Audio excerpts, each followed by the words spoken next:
Welcome back to the King Closer Reacts. I'm the King Closer, RJ Bates III. And today we are going to be finding out if Mr. Hans Andersen is a closer or not. Now, you might be asking yourself, who's Hans Andersen? So Hans is someone that has been following me for a while. He's a member of the Vault, our free Facebook group, and he's been very active over the past couple of weeks. And recently he's been posting a lot of his closes on Reels, and he emailed me the close that we're going to react to today. But he also commented on someone else's post inside of the Vault, and I want to share it. Hans says, "I'm so grateful to have stumbled across RJ in this group. It's helped me grow into something I wouldn't believe. God bless, for real." And he uses the closer's formula, but he's also amended it and blended it with some other people's styles as well, which I have no problem with. I want you to be yourself. I want you to believe in the process in which you're following. I did briefly watch part of this. It is a very short clip. This is going to be the shortest King Closer Reacts episode yet. Because this is a 4.5-minute close. So I'm excited to see how Hans navigates this conversation. And so without further ado, let's get into it. Let's see if Hans Andersen is a closer. All right. Let me give him a call again. Wayman. Come on, Wayman. He knows it's important now. He's like, who's calling from Washington? Let's go. So real quick things, I love Hans' energy early on in this. You know, he's obviously called the seller and then possibly even sent the seller a text. I don't know what the context was to that, but I love the self-talk. I do this quite frequently when I'm doing acquisitions. Hey, this is going to be the one. Come on, Mr. and Mrs. Seller, pick up the phone. Love that energy that Hans has. Also, just sellers can pick up on your body language, your mood, and your energy. I love the smile that he has on his face. I love this beginning of this call here because I think this is vitally important for people. A lot of times, man, you get into those dry spells. No one's picking up the phone. Maybe you've been calling for a couple of hours and you haven't got a deal yet. And you just got to get down on yourself, and you're lacking bringing that energy. Each and every phone call is vitally important to your business, so it's important for you to keep your energy up. If you need to step away and walk away from the phone and from your computer for a little bit to kind of reinvigorate that energy, do so because every call, the next one could be the one that you could close. Let's go, Wayman. He's going to be my best friend after this call. Yeah, buddy. Hello? Hey, is this Wayman? Yes. Hey, nice to meet you. This is Hans Andersen with National Home Buyers. You had spoke to our team members about Janice Drive in Atlanta. Are you still selling that?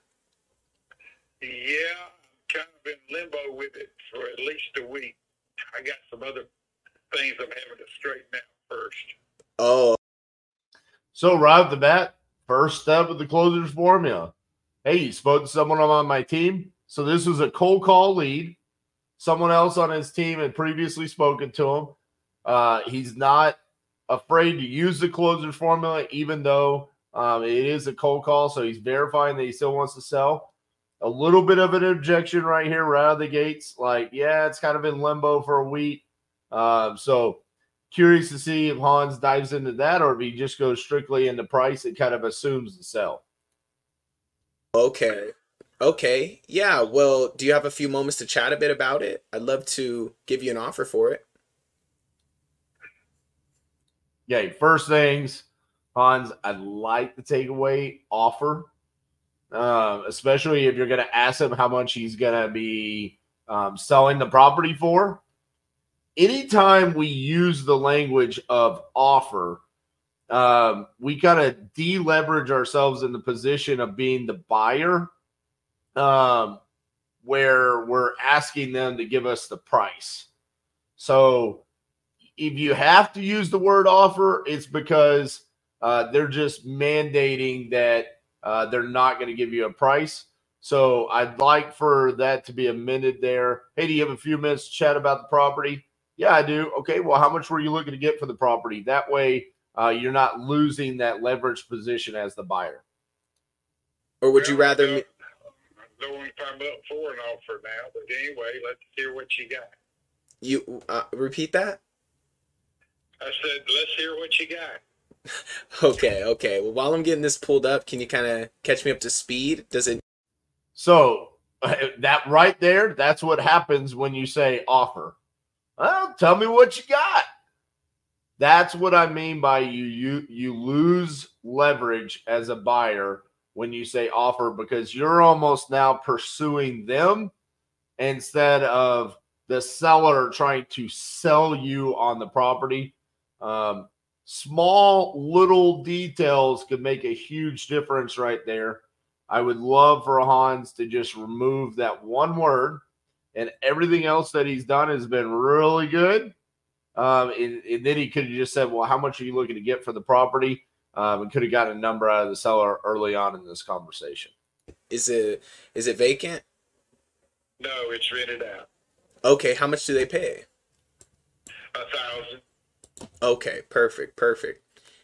Do you have a price in mind that you're looking to get for it? No. Here's the thing. I don't think you're ever going to get a number once, especially how he navigated the conversation there early on. Hey, I was reaching out. Are you looking to sell? It's kind of in limbo, blah, blah, blah. Was now a good time for us to talk? How much are you looking to get? Maybe the seller still doesn't give him a number, but I think he lost all chances of getting a number there just with how he navigated the conversation there. It's just very important. And then it was, he went to the occupancy of the property. He found out that it's tenant occupied. He finds out that it's $1,000 a month. But then he immediately moved on to price. To me, I'd like to see Hans clean this up a little bit with the order in which he's asking questions. And this could just be because the seller kind of threw him off a little bit. But he's got great tonality, super, inviting voice, just good energy overall. So little tiny details, if we could clean those up, I don't know if it makes like a drastic difference, but it could just make a difference on 3, 4, 5% of the calls. This is a little bit of a unique one just because of the seller. This reminds me of a seller that I did a live seller call review for Titanium University yesterday. Just kind of standoffish, older gentleman, tenant occupied, so he's a landlord. Just one of the more difficult types of sellers to talk to, but also one of the perfect avatars for us, right? We love talking to the professional, the tired landlord, because they're more than likely going to understand our math than like a emotional owner occupant. So for me, this is like my favorite type of seller to talk to because they're going to understand that math. Little tiny details here I would have cleaned up with Hans on this call.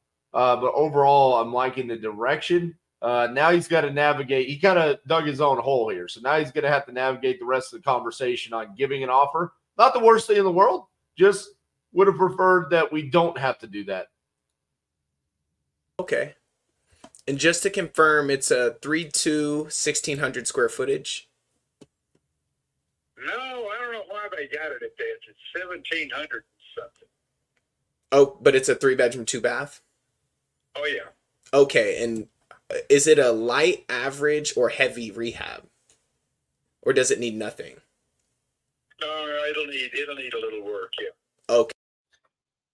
So I've heard people use this before when they say, light, average, or heavy rehab.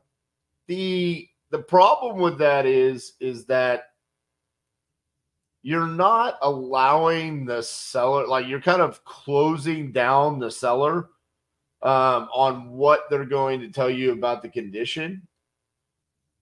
because if you're just broad strokes like, hey, is this a light, average, or heavy rehab? I'm assuming 80% of the time he probably gets the answer of average. This reminds me of back in the texting days. We used to say, is the condition perfect, good, ugly, or scary? And almost everybody said good. It's just the natural response that you're going to get. Open-ended questions, right? That's a closed-ended question because he's giving them 3 options. I would have rather have seen an open-ended question. Well, what can you tell me about the condition? Get the seller talking. We want to see the seller really open up and see where the seller wants to direct the conversation. And that was too steered by Hans, in my opinion. Okay, so just like a full cosmetic lift. Let's exaggerate. These prices.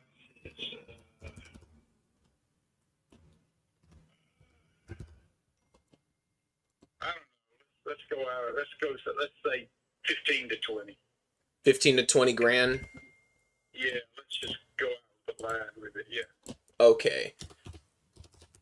Let's see here. Doing some math on my end. I mean, I'm doing. So he's got the after repair value of $250,000. However, I don't know how he got that because he's sharing his screen here. He had Zillow pulled open. I never saw anything that said $250,000, so I don't know how he came up with that number. However, he might have already inside of his CRM, because this was a cold call, could have already been pre-analyzed, so he could have already known that the ARV was $250,000. He's putting in a $20,000 wholesale fee. He asked the seller about the condition. The seller says, it needs some work. 1,700 square feet is what he pumps in, and he says estimated rehab of $35,000. So he's going like, $20 a square foot for the cosmetic rehab. And then this calculator that he's using looks like some hard money lender's website, kind of narrows it down to what they believe the offer should be. They've got it at $140,000. Again, I don't know much about how he analyzed this deal, but this is moving very rapidly. And again, I would have liked to have seen Hans kind of stay in the pocket there, ask more open-ended questions about the condition so we can get a more verified number, right? We're doing this sight unseen. So, could 35,000 be an accurate number? Absolutely. However, there's definitely been times where sellers say it doesn't need much, but then they open up about an HVAC needing to be replaced or a roof needing to be replaced. Not that I want to ask specific questions about that, but a lot of times if you ask open-ended questions, they'll just open up about it. So I'm curious to see. I mean, we're already more than halfway through the call. So it's moving very rapidly, which again, I've had very quick closes. It doesn't feel like necessarily the price point of this should have moved as rapid as it is. Would have liked to have seen a little kind of slow down a little bit and get more information out of the seller.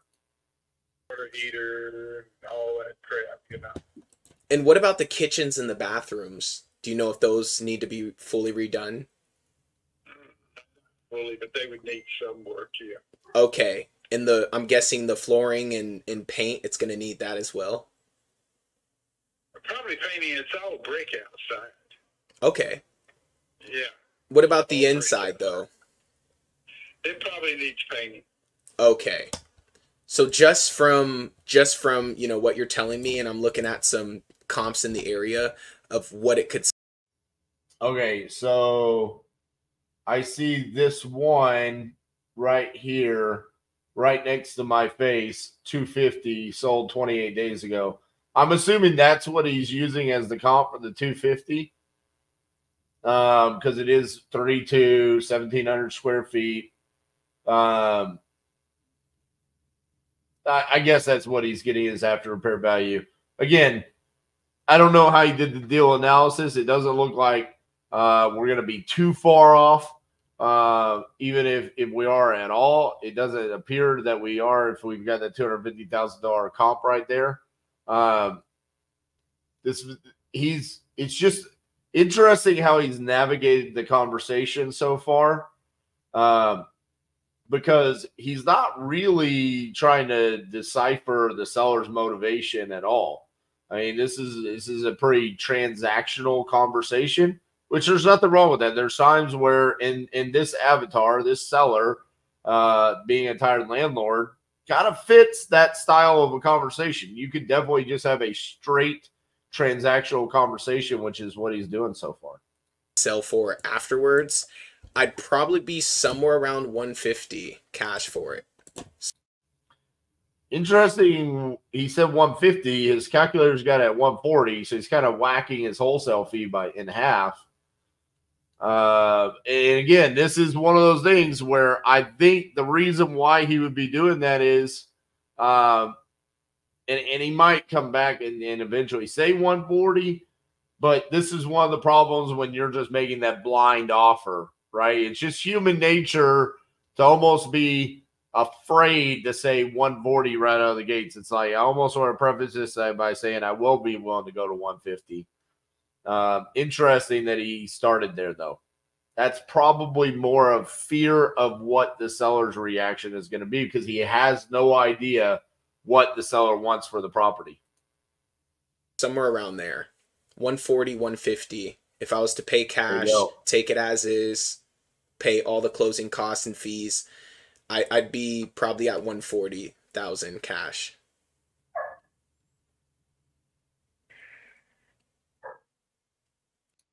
Great job of pausing right after delivering the offer. I would have rather have seen it be a little bit smoother. Eliminate the 150 altogether and just say, I need to be in the range of 135 to 140, and then just pause. Great job of pausing right here and allowing the seller to digest what you just said. About 140. Yeah. I might consider that. The only reason I'm selling it is it's a good rental home. Is that I bought as I said, 120 acres south of town, down in Barnesville, Georgia. You're not from around here, I know. But anyway, about 2 hours drive from Atlanta, I bought about 120 acres, and I plan on moving down there. So what's interesting, what happened right here is, even though Hans hasn't really tried to open the seller up and ask about his motivation and why he's looking to sell, it's important for the seller sometimes to just tell us.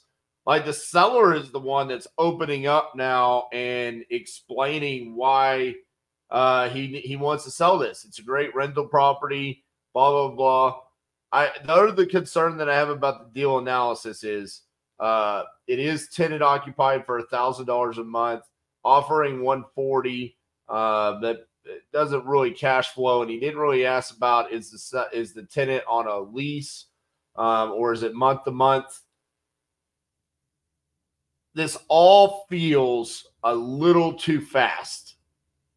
I would have preferred it to slow down, elongate the conversation, do a little bit more organized of the flow of the conversation. And I think we might have ended up at the exact same result. It's just about, is this something that we can replicate over and over and over again?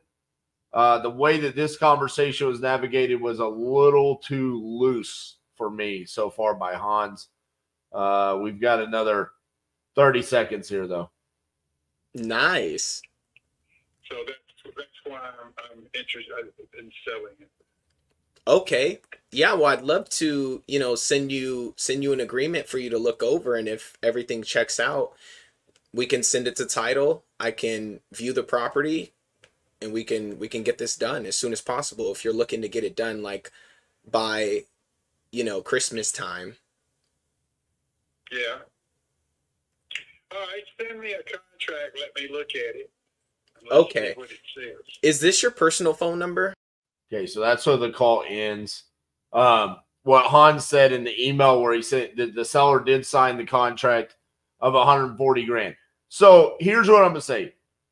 Hans, you're highly talented. You remind me of a couple of people that I have inside of Titanium University. Highly talented. Right now, you might be winning on talent alone. Okay. The problem is when you step out of the seat that you're in, and unless you just are beyond gifted at recruiting as talented replacements as you, the process is a little jumbled. We need to tighten it up a little bit. So using the closers formula, I'd rather have seen the conversation be a little bit more structured, understanding the basis of the conversations, slowing it down a little bit more, understanding the seller's motivation. We never really got into motivation. Getting a price out of the seller. We never got a price out of the seller. So we offer them 140. We have no idea what the seller had in mind. It's probably somewhere around there, maybe even a little bit higher. That's okay. Again, on the condition, we kind of closed that down. It was too close-ended of a question with the the light, average, or heavy rehab. I would throw that out. I don't like that whatsoever. Just it limits the response that you're going to give. We never want to limit a response that we're going to give there. But overall, man, great tonality, great voice. Never really felt uncomfortable listening to you. That's always one of my kind of metrics is like, am I uncomfortable right now? Would I feel a certain kind of a way in a negative connotation if I were the seller? I never felt that from you. Outside of the only reason why I would be a little bit uncomfortable is because it moves so fast, and it felt like there was just things that were still a little bit unknown. If it was just like, hey, this is a vacant property, and it needs everything, and I'm selling it for like bare minimum, that's where you'll see me close these in like super rapid fashion. This being tenant occupied, we never understood the lease terms. We never understood how long that tenant's been in there. Never really even discussed if the tenant's going to be inherited by us or the end buyer. There was just details that were missed. So overall, Hans, highly talented. Okay. I want to see you clean it up a little bit, refine the process. This is your responsibility moving forward, so you can eventually get to the place where someone else could sit in that seat. And the process is more important than their individual talent. So that way, that person that you sit down, whether or not they're a great, negotiator or salesman or just naturally charismatic, if they can follow a strong process, they can still perform at 70% of what you can do. Okay. So that's what I really would like to see you work on, Hans. Man, I really appreciate all the support that you've given me. I appreciate you sending this over and asking me to do this reaction video. You're one of the first people that's done that. And it's awesome, man. I'd love to do another one in the future where maybe it's a little bit lengthier of a conversation and I get to see you follow more of a process than just kind of a rapid fire go through it and make a blind offer. But overall, man, keep up. I see all of your work. I see you crushing it out there. You're talking about the results that you are getting. So obviously this is working for you. I just want to make sure that it's always going to be able to give you those results. And that comes through putting in reps for the process. Let me know what you guys think about Hans in the comments. Give Hans a like, man. This takes a lot of guts to send over a live seller call and say, hey, will you respond to this? Will you react to this? So give Hans some love. I appreciate you guys. And we'll see you next time on The King Closer Reacts.